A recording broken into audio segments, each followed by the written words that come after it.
This week on Stacklebeck on Terror, well, we've shown you over the past few months how the terrorist militia Hezbollah is expanding its global reach. Now we sit down with two leading experts to find out what Hezbollah and its backer Iran are doing in the Western Hemisphere. It's jihad in your backyard. This week on Stacklebeck on Terror. Let's go to work.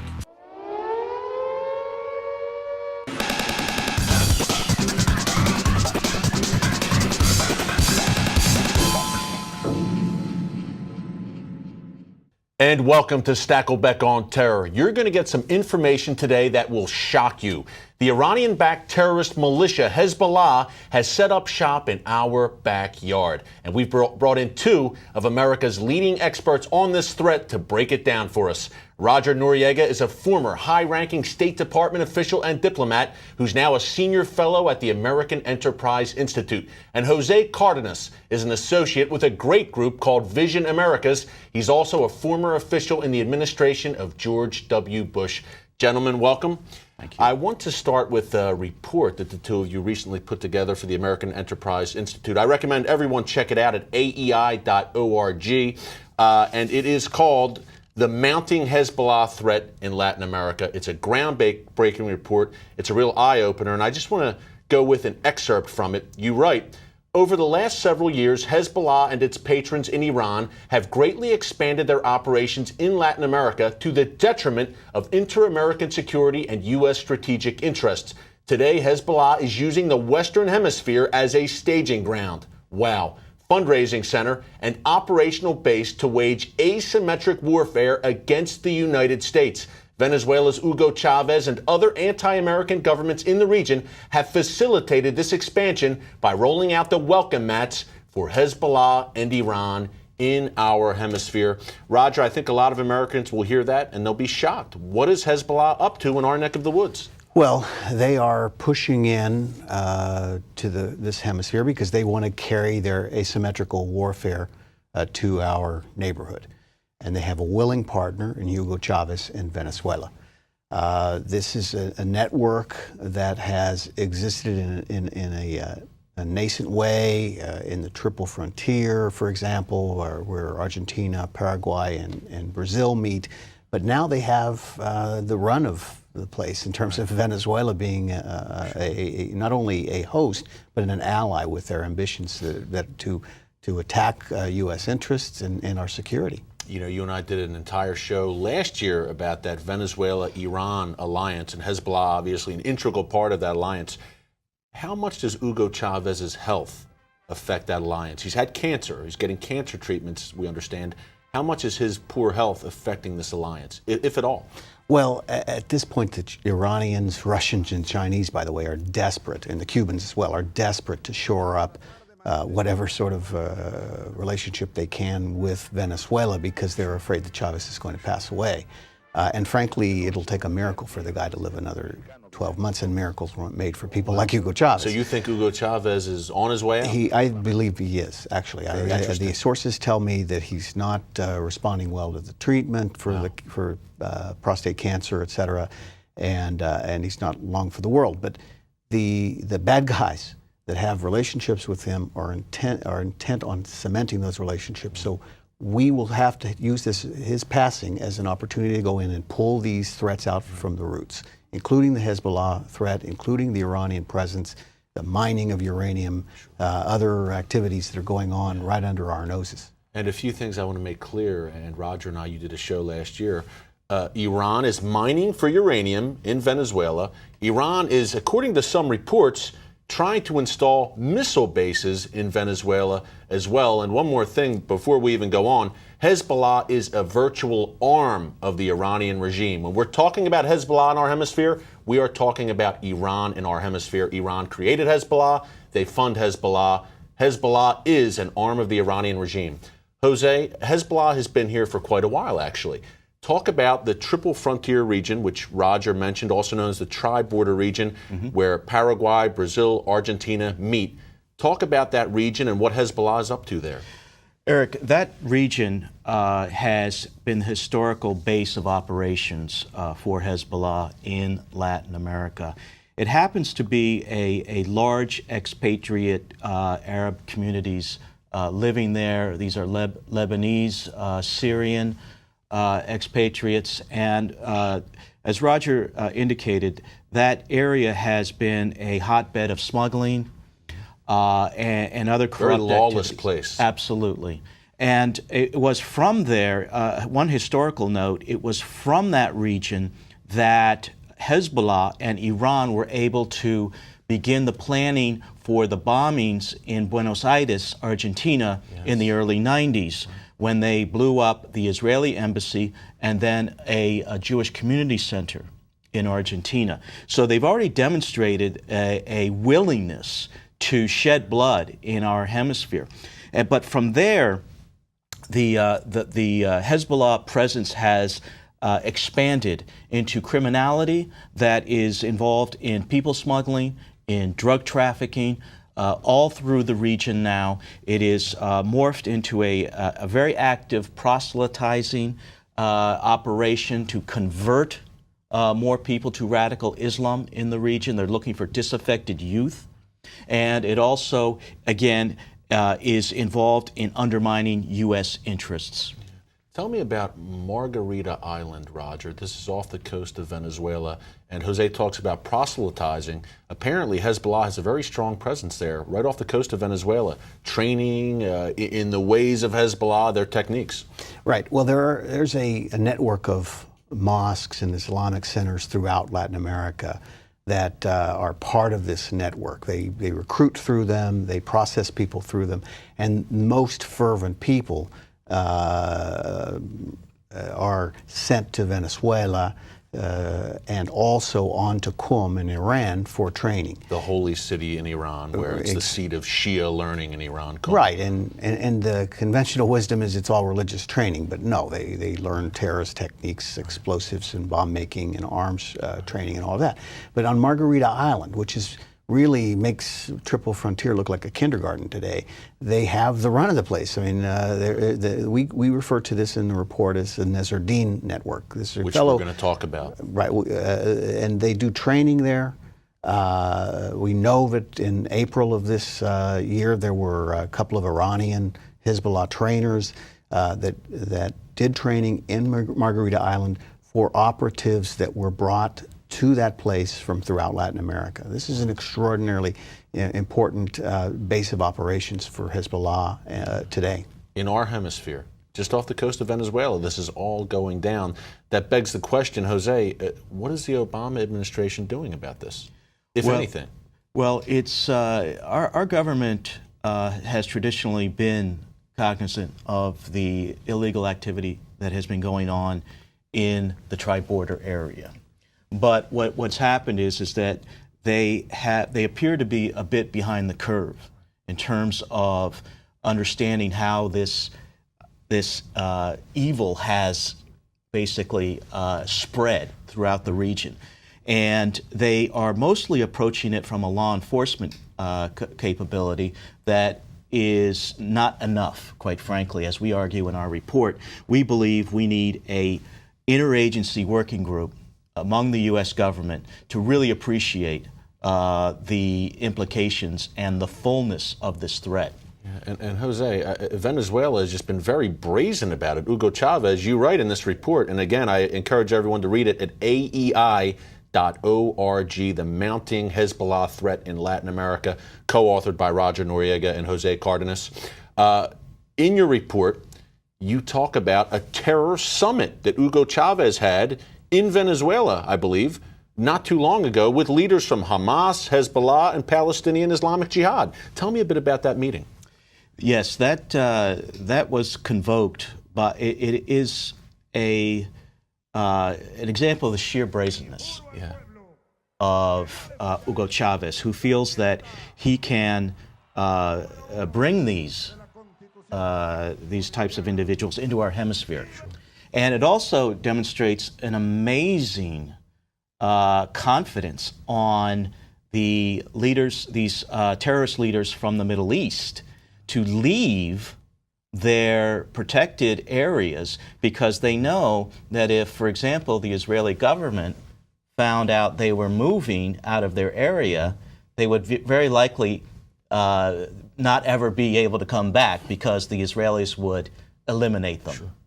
So this brazenness in coming over into Caracas to talk about what else but undermining the United States, exploiting gaps in U.S. security. You mentioned the border with Mexico, and of course the news this week that there is an attempt to work with drug dealers there. Right. Talk about brazenness, Jose. That's a great point. Just recently we had this Iranian plot to assassinate Saudi, Israeli diplomats on American soil in Washington, D.C. That's as brazen as it gets. And Roger, also, you lay this out once again in your report, a terror cell, a Hezbollah cell in Cuba? Tell us about that. Well, it's no surprise that, again, in lawless Cuba, a dictatorship, that they've invested resources to establish a cell there that can operate with impunity. And Castro is allowing this, Raul Castro. And nothing happens in Cuba without the support, let alone approval. This is happening now. Hezbollah is establishing a cell 90 miles off the coast of Florida. When we come back, we're going to talk about Hezbollah's links with Mexican drug smugglers along our southern border. Just frightening stuff. Stay tuned.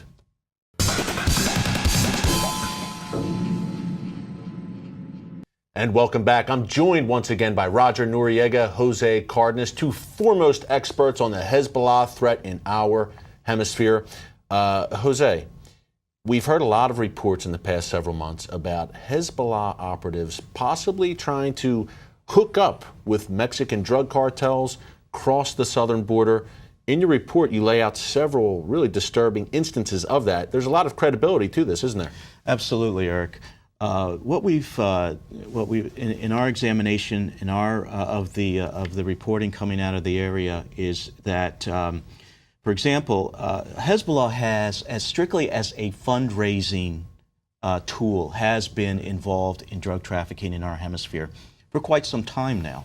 But what we're seeing now are indications that the relationship with the Mexican cartels are growing. Hezbollah long a time ago recognized the lucrative nature of drug trafficking and raising money, sending it back to the Middle East. Very un-Islamic, I mean, you would think on the surface, right? Exactly. But there's two disturbing indications that the relationships are deepening. One is that U.S. law enforcement in the border region are noticing an increasing sophistication in the use of car bombs by the Mexican cartels. And they are concluding that technology could very well have come from Hezbollah. The other indication is increasing sophistication of drug tunnels underneath. We've all seen in U.S. reports about a new latest tunnel that's being discovered coming under the U.S.-Mexico border to move people and drugs. The increasing sophistication, again, has led U.S. law enforcement in the region to conclude that perhaps that technology also is coming from Hezbollah because it tracks very closely with the types of terror tunnels that Hezbollah has built under Lebanon into Israeli territory. Yeah. Roger, it sounds like, over the years Hezbollah has been engaged in a lot of fundraising here in America, places like Dearborn, but in the West in general, in the Western Hemisphere. It sounds like they can make a leap very easily from fundraising to going operational, carrying out attacks in the Western Hemisphere. Is that right? And I believe they've made that leap. The conventional wisdom is that, first off, these guys are mostly involved in fundraising in the hemisphere and that they would never attack on American soil. Well, conventional wisdom is deadly when it comes to these characters. We believe that they have gone operational, they have recruited, they have done training in our hemisphere, and this isn't meaningless training. I mean, they are training up for a purpose, and the contacts that they have now with narco terrorists, not only in South America but in Mexico, presents a real threat as they do operationalize and look for new techniques for carrying out their war against us. Right. And Iran's Quds Force, real quickly, we have about 30 seconds, Iran's Quds Force as well, an arm of the Revolutionary Guards in Iran, also active here in the West, as you guys lay out. Absolutely. The very Quds Force, an elite group that was involved in this plotting in a purposeful way, in a deliberate way involved in this plotting, have operatives that operate in South America. Coming up, you won't believe how far this Hezbollah network stretches throughout Latin America. Don't move.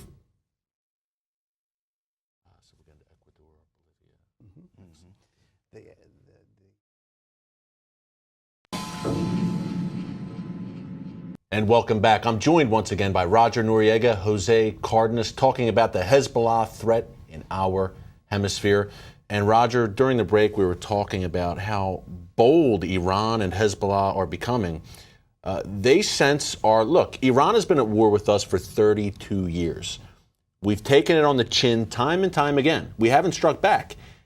Does Iran see that as a sign of weakness? Is that why they're being so bold, the lack of a response from us? I think that's always been the case, that weakness is a provocation.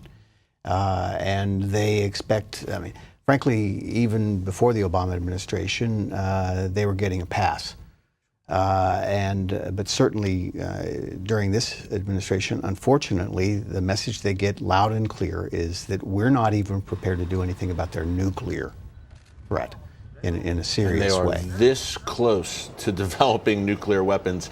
And just a little side note, guys, our own Pentagon last year released a report saying that by the year 2015, Iran may very well have intercontinental ballistic missiles that can reach where we're sitting right now in Washington, D.C. That's just 3.5 years away, and they will be nuclear tipped.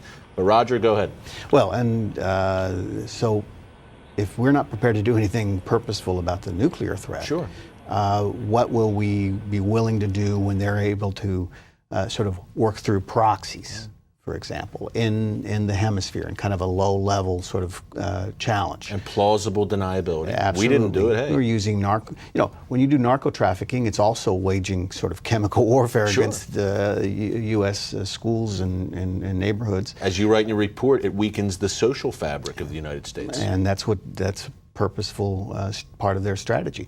So they have surrogates, they have friendly governments in Ecuador and Venezuela and Bolivia and others that have let their guard down in other parts of South America, and they figure they can move in a quiet way, make some of these associations, and be prepared to strike if they're called upon to do so. Jose, talk about that web.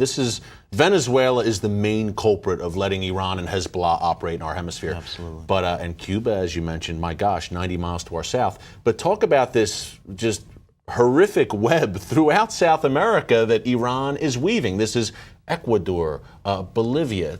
Talk about that bit. Eric, they basically, as Roger alluded at the top of the program, is that Hugo Chavez has opened the door for Iran into other countries in the hemisphere, and fellow radical populists like Chavez exist in Ecuador, Rafael Correa, and Bolivia, Evo Morales, and because they are dependent on Chavez for so much financial largesse, they accepted these introductions to Iran and have begun developing their own relationships now. In Ecuador, we have information that we've written about that demonstrates negotiations on mining, exploiting Ecuador for, again, uranium. For their nuclear weapons program. Ecuador has bountiful amounts of uranium, and also other strategic minerals for military applications, missiles and others. They are currently pursuing headlong mineral exploitation in Ecuador. Next door in Bolivia, Iran financed the creation of a military academy that is training cadres in asymmetrical warfare, which is it's a fancy term for terrorism and subversion. And so that is going, and just earlier this year, the Iranian defense minister was there. Ahmed Vahidi, a very bad guy, dangerous guy. Absolutely. He was in Bolivia to inaugurate the opening of this defense academy. And gentlemen, we stand by impotent when this is going on in our backyard. So much for the Monroe Doctrine. Roger, talk about Hezbollah now. They're an arm of the Iranian regime. But Hezbollah is intricately involved in really two networks that you lay out in your report. And again, you can find it at aei.org. The Mounting Hezbollah Threat in Latin America, which Roger and Jose co-authored, a groundbreaking report. You talk about two networks that are kind of the hubs of this in Latin America. The Rabbani Network and the Nasruddin, I might be pronouncing that wrong, Nasruddin Network. Tell me first about the Rabbani Network and what they're doing here in our hemisphere. Well, Mohsen Rabbani was an Iranian diplomat in the early 1990s and is implicated in the bombings in 92 and 94 in Buenos Aires. We're going to leave it there, guys. We're short on time. But coming up, Hezbollah's here. What do we do about it? Stay tuned. And welcome back. We're wrapping up here with Roger Noriega, Jose Cardenas about the Hezbollah threat in Western Hemisphere. Guys, this is dangerous, scary stuff. Roger, first of all, what can the U.S. government do about it? Well, let me just say, if I could go back to the Minister of Defense of Iran, Vahidi said, we are here because we want to be able to respond if the United States ever does anything against us. So their cards are on the table. They've explained what they're up to. They explained what the strategy is. We have to use asymmetrical efforts against them. If we see viable targets, frankly, we should deal with them. We have a law enforcement response, which, quite frankly, is pretty robust and good. The DEA has the lead. The Treasury is right along with them. Unfortunately, American diplomats are fighting when we try to sanction these people, nail down their ability to operate, nail down their bank accounts, shut them down, identify them, and respond in that way. Jose, about 20 seconds. Anything else we can do? Eric, I think that this news that broke this week about the Iranian agent conspiring with Mexican drug traffickers provides an incredible diplomatic opportunity for the United States to go to our partners in Latin America, to go to these governments and basically say that the line has been crossed, the welcome mat for Iran needs to be rolled up. Put the onus on them. Gentlemen, thanks again. Roger Noriega, Jose Cardenas, aei.org. Take care. Until next time, God bless.